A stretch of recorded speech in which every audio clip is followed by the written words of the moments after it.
রাত্রিবেলা ঘুম থেকে উঠে রেডি হয়ে নিয়েছিলাম, কারণটা কেন সেটা তোমাদের একটু পরেই জানাচ্ছি।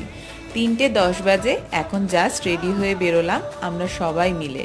আমি, মা, বাবা, দেবুর মা, আমরা 4জনে মিলে গাড়ি করে যাচ্ছিলাম খড়গপুর।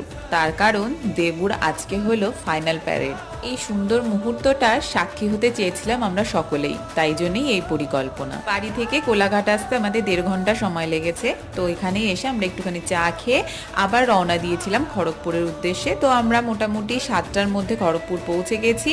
আর ও মেন গেটের সামনেই দাঁড়ানো ছিল, যেখানটা মেন প্যারেড হচ্ছে সেইখানে আমাকে নিয়ে গিয়ে ও আমাকে সবটাই বুঝিয়ে দিচ্ছিল যে কোনখানটা দাঁড়ালে আমরা ওকে দেখতে পাবো। তো এখন আমরা সবাই মিলে বসে পড়েছি, আর কিছুক্ষণের মধ্যেই ওদের প্যারেড শুরু হবে। তো একটা ব্লগে সবটা দেখানোটা সম্ভব হয়নি বলে আমি 2টো পার্টে এই ব্লগটা কন্টিনিউ করব। তো তোমরা অবশ্যই চেক আউট করো, জানিও কেমন লাগলো। টাটা।